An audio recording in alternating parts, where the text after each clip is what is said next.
जय गुरु जी। शुक्राना गुरु जी, अमृत बेला सत्संग बख्शने का। संगत जी जय गुरु जी। इनका कुछ ज़्यादा ही कह जाते हैं, मैं इस काबिल नहीं हूँ। और अंकल की भावना है, अंकल का प्यार है, संगत है, वो भी बहुत गुरु संगत है। ठीक कह रहे हैं अंकल की सेवा भी बड़े भाग्यों से मिलती है, और महाराज किसी को जरिया बना देते हैं, और पूरे विश्व में अलग अलग जगहों पे अलग अलग संगतें अपनी तरफ से सेवाएं कर रही हैं। हमें भी एक सेवा बख्शी महाराज ने। आज हम 6th डे पे हैं, क्योंकि 22 अक्टूबर से हमने एक चर्या जो शुरू रिंकू भाई साहब ने 21 से शुरू किया, हमने 22 से शुरू किया। जपजी साहब की व्याख्या पे हो रहा है। जपजी साहब पाठ का हमने बहुत पहले के सुना हुआ है, पर उसके अर्थ अब समझने में आने शुरू हो रहे हैं कि जपजी साहब की ताकत और महिमा है क्या। तो आज उनकी महिमा से हम शुरू करते हैं। जपजी साहब से गुरु नानक जी ने जपजी साहब गुरुबानी की पहली रचना है, पहली बानी है। इसकी महिमा का तो कोई बयान नहीं कर सकता, कोई अंत नहीं है। पर महाराज ने अपने शब्दों में कहा कि जो जपजी साहब पढ़ेगा, जो जपजी साहब के अर्थ समझने की कोशिश करेगा, उस पर विचार करेगा, उसके जन्म मरण के कर्म कट जाएंगे, उसका जन्म मरण से मुक्ति हो जाएगी। तो खाली पढ़ने से, जपजी साहब का पाठ पढ़ने से, उसका अर्थ समझने से, उस पर विचार करने से हमारी जन्म मरण से मुक्ति मिल जाएगी। उसके आगे उन्होंने कहा कि अगर हम जपजी साहब का पाठ प्यार से, श्रद्धा से, भावना से अगर पढ़ेंगे, समझेंगे, तो उसके अंग संग गुरु महाराज हो जाते हैं, अंग संग गुरु नानक हो जाते हैं उनके साथ। आगे उन्होंने कहा कि अगर हम जपजी साहब को कंठ कर लेंगे, कंठ मीन्स याद कर लेंगे, बिना देखे हम उसको बोल सकेंगे, तो हमारे जन्म मरण के कर्म कट जाएंगे। तो इतनी वडियाई है जपजी साहब की, और हम पिछले 4-5 दिनों में ये सुन रहे हैं। पहले दिन हमने सुना एक्ट्रेस मधुबाला, जपजी साहब से जीवन बदल गया। अगले दिन हमने सुना बुद्धू भाई का आवा कच्चा, लखू भाई एक संगत, उनके जपजी साहब के 25 जो रोज पाठ करते थे, उसके सदके कैसे उसके ईंटों के खाने में गुरु महाराज ने अपना वचन भी पीछे कर दिया, और उसकी अपने भगत के वचन को आगे कर दिया। वो सिर्फ जपजी साहब की पाठ की सदके था। उसके बाद हमने सुना कि कंठ, जैसे हमने भाई कहा कि कंठ कर लेंगे, तो एक बच्चे ने, क्योंकि उस टाइम लखू भाई साहब ने, जब उनकी महानता बढ़ गई, तो उन्होंने एक ही बेटा रख दी कि मैं उसके घर खाने जाऊंगा जो मुझे कंठ करके सुनाएगा जपजी साहब। चाहे वो माता हो, और बच्चों की भी ड्यूटी लगा दी कि आपने कंठ करना है, याद करना है, और परिवार ने ऐसे शुरू कर दिया। तो एक जपजी साहब के सदके जो बच्चे ने इतनी श्रद्धा भाव से वो कंठ करके उनको सुनाया, तो उसकी 14 साल की उम्र महाराज ने 90 साल में बदल दी। ये हमने देखा। उसके बाद हमने देखा जपजी साहब के सदके 2000 का लंगर 25,000 लंगर में बदल गया। नानक सर का एक सत्संग था, लास्ट टाइम शेयर किया। तो बहुत बढ़ियाई है। और आगे महाराज ने इस जपजी साहब में हम समझ रहे हैं कि एक सबसे पहला शब्द गुरु ग्रंथ साहब का, जो गुरु नानक जी की मुख से निकला, वो है एक। हम ये पिछले 5-6 दिनों से यही समझ रहे हैं, एक एक एक एक पहला एक शब्द है जो गुरु नानक के मुख से पहली बार निकला, और गुरु ग्रंथ साहब का पहला शब्द है। उसके बाद उन्होंने एक के आगे एक ओंकार, जो हम ये मूल मंत्र करते हैं, एक ओंकार को हम समझ रहे हैं। अभी हम इसी पे हैं कि एक ओंकार की कितनी बढ़ियाई है। और जपजी साहब जो एक ओंकार, जो मूल मंत्र है, जिसको हम बीज मंत्र कहते हैं, उसी का व्याख्या है जपजी साहब। उसकी पूरी व्याख्या का जो उसकी पूरी एक लाइन है, उसका अर्थ है जपजी साहब। और जपजी साहब का जो पूरा अर्थ है, वो पूरा गुरु ग्रंथ साहब है। तो बहुत शुरुआत मतलब हम ये जपजी साहब को समझ रहे हैं। तो महाराज ने समझाया एक ओंकार, एक एक एक एक ही है। कबीर जी से किसी ने पूछा कि आप हिंदू हो कि मुसलमान? कबीर जी ने जवाब दिया कि ना मैं हिंदू ना मैं मुसलमान हूं। तो उन्होंने, सवाल करने वालों ने कहा कि आप मंदिर जाते हो कि मस्जिद जाते हो, आप व्रत रखते हो कि नमाज रोजे रखते हो, आप तीरथ करते हो कि हज जाते हो? तो कबीर जी कहते हैं, ना मैं इनमें से कोई भी ऐसी चीज नहीं करता हूं, ना मैं हिंदू हूं ना मुसलमान हूं। तो सामने वाला पूछता है, तो आप किसको मानते हो? तो कबीर जी जवाब देते हैं, जो इनको बनाने वाला है मैं उनकी बंदगी करता हूं। जिनकी आप बात कर रहे हो हिंदू मुसलमान, हिंदू कहता है मेरा धर्म बड़ा, मुसलमान कहता है हमारा धर्म बड़ा। तो कबीर जी ने जवाब दिया, इन दोनों चीजों को जो आप अलग अलग समझ रहे हो, मैं इनको तो पहली बात अलग समझता ही नहीं, ये अलग है ही नहीं, ये एक ही हैं। तो मैं उस इन दोनों को बनाने वाले निरंकार को मानता। तो इससे हमें समझ में आता है कि ये जो हम एक अलग भावना सोचते हैं कि हिंदू मुसलमान या अलग कितने मजहब हैं, कितने उनके नाम हैं, तो महाराज ने एक शब्द से हमें ये समझाने की कोशिश की है कि सब एक हैं। यहाँ पे कोई भी नाम अलग नहीं है। आप जितने भी सृष्टि के आप देवी देवता चाहे जिसको भी आप मानते हैं, हम सब एक हैं, निरंकार एक है। तो ये बड़ी सिंपल तरीके से हम समझ रहे हैं कि एक के साथ ही जुड़ना है और एक ही है सब। ये भेदभाव से हमें उठना है। जब तक हम इसी चीजों में उलझे रहेंगे जो कि आजकल समाज में हम उलझे हुए हैं, ये हिंदू बड़ा कि मुसलमान बड़ा, कितने सदियों से हम देख रहे हैं कि इस पे कितने बार धर्म युद्ध हुए और कितनी हमारी चीजों में हमारे नुकसान हुए। तो महाराज ने एक शब्द से, एक ओंकार से हमें ये समझाने की कोशिश की है, जो पूरी जपजी साहब इसी की बानी का अर्थ है। आगे गुरु महाराज से हम पिछले समय से सुन रहे हैं कि गुरु नानक जी सुमेर पर्वत पर गए बाला मर्दाना को साथ लेकर, और वहां पर वो भी निरंकार का हुक्म था, वहां पे उनको भेजा गया कि जाओ जाके सिद्धों को, वो गलत रास्ते पे भटक गए हैं, उनको जाके कुछ ये ज्ञान दो। हालांकि वो 400 साल से तपस्या कर रहे हैं वहां पर, 400 500 कितने सालों से सुमेर पर्वत पर सिद्ध लोग जो ये तपस्या कर रहे हैं, और एक अभी छोटी सी उम्र के गुरु नानक जी को वहां पे भेजा। तो हम ये सुन चुके हैं, उसको आगे कैरी फॉरवर्ड करते हैं कि सिद्धों ने कहा, हे बालक तू यहाँ पहुंचा कैसे? उन्होंने गुरु नानक को बालक कहा, क्योंकि उनके आगे वो बालक ही थे कि वो 400 साल 500 साल से तपस्या कर रहे थे। तो गुरु नानक जी ने जवाब दिया कि उन्होंने कहा कि यहाँ तो कोई पहुंच ही नहीं सकता, आप कैसे पहुंच गए यहाँ, तुम कैसे पहुंच गए? तो गुरु नानक ने जवाब दिया कि, उन्होंने कहा कौन सी शक्ति है तुम्हारे पास जो तुम यहाँ पहुंच गए? तो जवाब गुरु नानक का ये था, मेरे पास मूल मंत्र है एक ओंकार, जो हम पूरा अभी जाप पानी करते हैं। तो आगे फिर सवाल उठा कि ओम तो हम जपते ही हैं, तुम एक ओंकार बोल रहे हो, ओम तो हम इतने सदियों से जप रहे हैं, आपने इसमें एक क्यों जोड़ दिया, कार क्यों जोड़ दिया, एक ओम को खाली एक ओंकार क्यों बना दिया? ये सिद्धों के साथ गोष्ठी जो है महाराज की, ये जपजी साहब का भी एक हिस्सा है, और इसी सवाल जवाबों से हमें भी ज्ञान मिलता है। तो महाराज ने कहा ओम, उन्होंने सिद्धों ने कहा ओम का क्या अर्थ है? ये नानक जी के साथ उनकी गोष्ठी चल रही है। अब गुरु नानक जी ने जवाब दिया, जो उनको सिद्धों को तो मालूम ही था, कि ओम ओ अम, ये 3 अक्षर हैं। इसकी प्रोनाउंसिएशन भी थोड़ी अलग है, हम थोड़ा ओमकार बोल देते हैं, ओ अम है, मैं भी नहीं ठीक प्रोनाउंस कर पाता हूँ। तो गुरु नानक ने बताया कि ये 3 अक्षरों का समावेश है।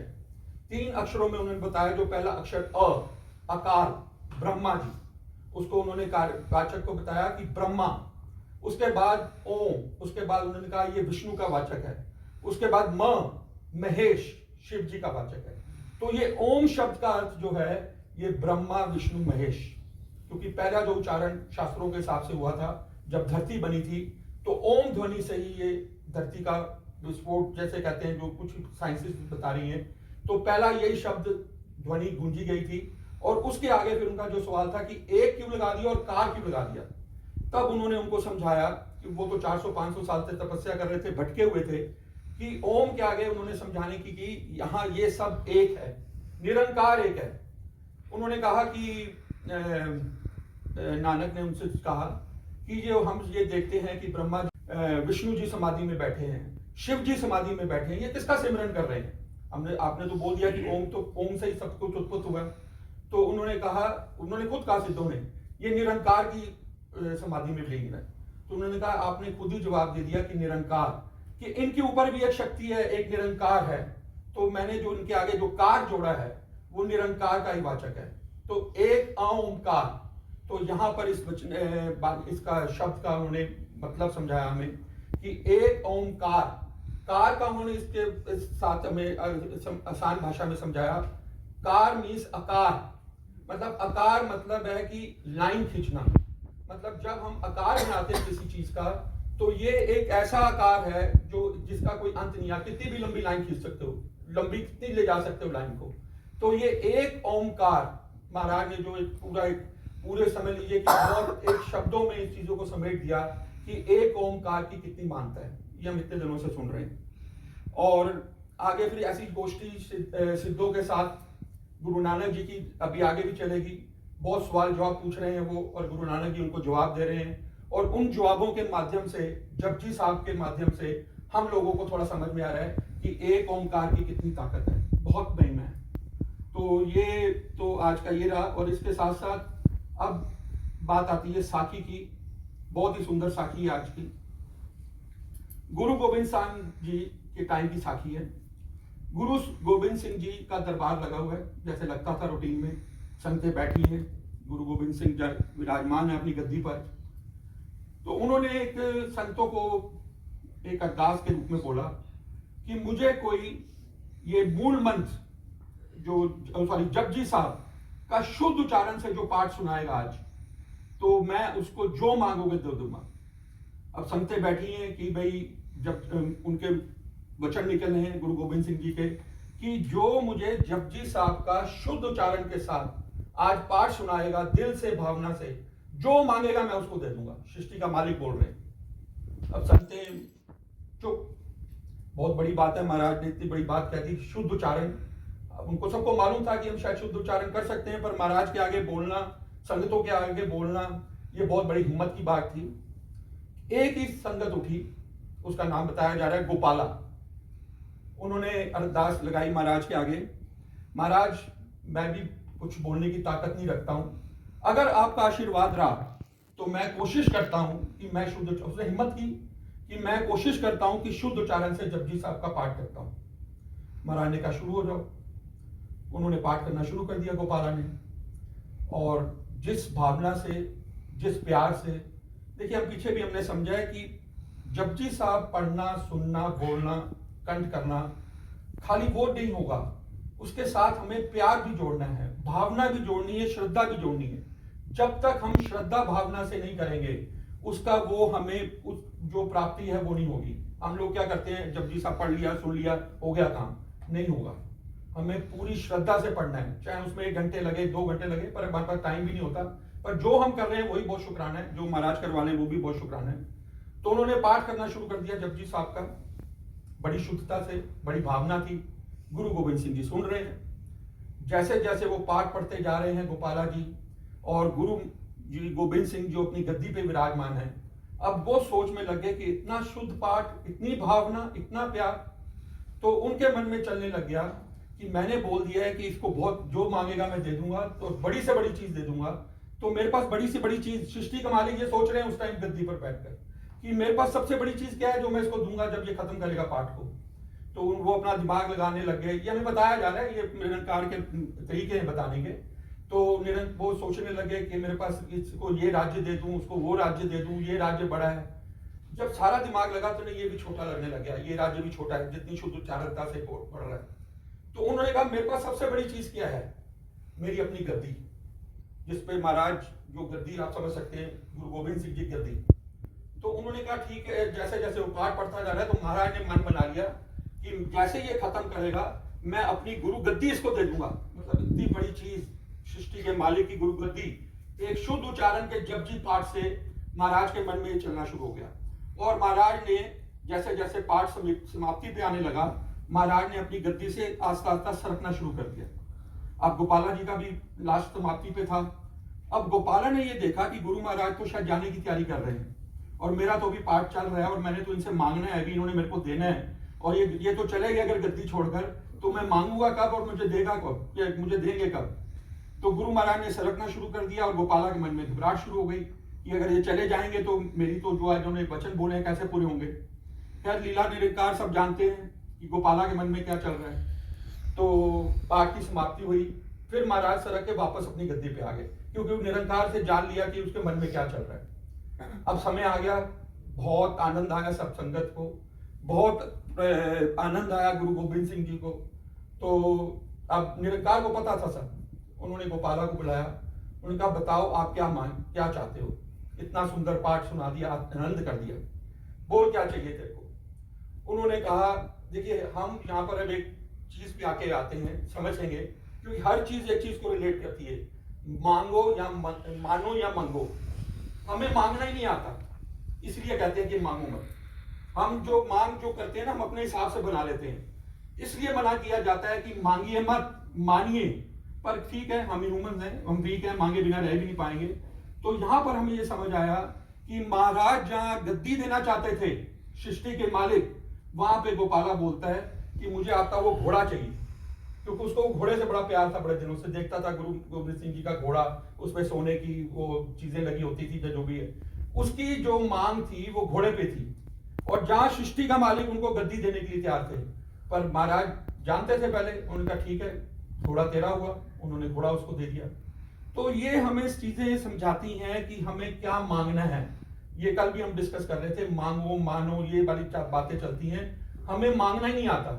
ऐसे ही नंद सिंह जी गुरु महाराज के साथ एक बार थे, तो गुरु महाराज ने नंद सिंह जी से बोला, ये किसी बात से बड़े प्रसन्न हो गए उनकी सेवा से या किसी बात से, नंद सिंह आज मैं तेरे को कुछ देना चाहता हूँ, मांग ले, तूने क्या मांगना है। अब नंद सिंह तो जिस अवस्था में है हम तो सोच ही नहीं सकते वो अवस्था। नंद सिंह ने कहा महाराज मुझे कुछ नहीं चाहिए, मुझे कुछ नहीं चाहिए, बस आपकी कृपा है, मेरे को कुछ नहीं चाहिए। महाराज ने एक बार बोला मांग ले, उन्होंने महाराज ने दूसरी बोला मांग, क्या मांगता है, आज मैं बहुत प्रसन्न हूं तेरे पे। अब जब तीसरी बारी गुरुजी ने थोड़ा डांट के बोला कि भाई मांग क्या चाहिए नंद सिंह, तो उन्होंने कहा महाराज का इतना प्यार हुक्म है, तो उन्होंने कहा महाराज मुझे अपना बना लो, मुझे अपना बना लो, मुझे सिर्फ यही चाहिए। जैसे हम कल भी ये बात कर रहे थे कि हम संगतें तो शॉपिंग लिस्ट में ही उलझ गई थी कि बच्चा दे दो, मकान दे दो, दुकान दे दो, बीमारी ठीक कर दो, पर किसी ने गुरु को नहीं मांगा उस टाइम पे भी। गुरु ने अपने वचनों में गुरु जी ने कहा कि असली चीज मेरे को कोई नहीं मांगता। तो जब ये गुरु महाराज ने नंद सिंह से ये सुना तो उन्होंने जवाब दिया, वाह भाई नंद सिंह जी, तूने बिन मांगे सब कुछ मांग लिया, तूने मुझे ही मांग लिया, जब मैंने ही तेरे को अपना गोद ले लिया तो तेरे को और किस चीज की कमी रह जाएगी।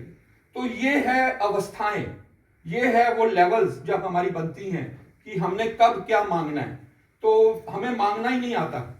इसके साथ आगे लास्ट में बस एक चीज कंटिन्यू करते हुए, उस समय की पुराने जमाने की एक घटना फिर आई सामने कि एक बहुत संत महापुरुष थे, तो उस टाइम पे ना लोग कीर्तनियों को बुलाते थे और उनसे कीर्तन सुनते थे, शब्द बानी सुनते थे। तो ये उनका एक सोल को एक पीस के लिए, एक अरदास के लिए वो ऐसे कीर्तनी रखा करते थे। तो एक ऐसे संत महापुरुष थे, उन्होंने कीर्तनी रखा महीने के ऊपर। उस टाइम पे उसको 35,000 पे तनख्वाह मिलती थी, देते थे वो महापुरुष कि तू मेरे को आके 2 घंटे शब्द बानी सुनाएगा, शब्द सुनाएगा, कीर्तन करेगा। तो ऐसे ही एक दिन उस कीर्तनीय ने, महापुरुष सुन रहे थे उसका कीर्तन, तो उसने उस दिन पता नहीं कितनी लय से, कितनी भावना से गा दिया कि महापुरुष बड़े प्रसन्न हो गए, जैसे गोविंद सिंह जी प्रसन्न हो गए थे। उन्होंने उस कीर्तनीय को कहा, भाई आज तो तूने इतना रस, इतना मतलब आनंद आ गया तेरा ये कीर्तन सुन के, बोल तू क्या मांगता है। वो अवस्था फिर आ गई। अब कीर्तनीय हमारी जैसी सोच कि हम तो उसी चीजों में उलझे रहते हैं। उसकी तनख्वाह थी 35,000। उसने कहा जी कि मुझे मेरी तनख्वाह बढ़ा दो, मेरी 45,000 तनख्वाह कर दो। हमारी सोच वहीं तक रहेगी कि हम कहां पर हैं और अवस्था क्या है। तो महाराज तो अंदर से बड़े खुश हुए और प्रसन्न हुए कि मांगा भी तूने, क्या मांगा, मैं तो आज तू जो मांगता मैं तेरे को दे देता। उनकी जो अवस्था थी, उन्होंने कहा 40-45 नहीं, आज से तेरी तनख्वाह 50,000 हो गई। जो उसने मांगा उन्होंने दे दिया। तो कहने का भाव ये समझ में आ रहा है कि पहले तो आज हमने बार बार समझ रहे हैं कि जपजी साहब की ताकत, महिमा क्या है। इनकी जो जपजी साहब को आज हम समझ रहे हैं, इसको छोटा मत समझिए। आज तक शायद हमने इसको सिर्फ उस पाठ तक ही सीमित रख लिया, ये एक जपजी साहब का पाठ हो, उसको ऑडियो लगा लेते हैं। पर जब आप इसको भावना से, प्यार से, श्रद्धा से, क्योंकि ये एक मूल मंत्र का ही पूरा अर्थ है, तो जब हम ये करेंगे तो ये जीवन तो वैसे भी बदल जाता है। महाराज ने पहले ही बदला हुआ है, हम पहले बोल चुके हैं। पर जब ये चीजें हमारे जीवन में महाराज ऐसी अवस्था पैदा करते हैं कि आज हमें ये जपजी साहब का ज्ञान मिल रहा है, तो ये हमें एक मौका मिलता है, एक अपॉर्चुनिटी मिलती है कि हम इसको अपने घरों में आप सुने, जितना समझ सकते हैं समझें, और इस चीज का हम फायदा उठा लें जो हम सबकी जरूरत है। तो कितने कल्याण हमने 5 दिनों में होते हुए देखे। आगे भी इसी जपजी साहब के ऊपर जो बाकी दिन बचे हैं चलिए गए, जपजी साहब के ऊपर ही महाराज हमसे जो सेवा बख्शी है, करवाना उन्होंने है, किसके जरिए से कहां से पहुंचती पहुंचती कहां आ रही है, और इधर से भी पहुंचती पहुंचती कहां जाएगी, तो इसी सेवा में महाराज ने हमें बख्शा हुआ है। तो बहुत बहुत शुक्राना गुरु जी। जय गुरु। जय गुरु।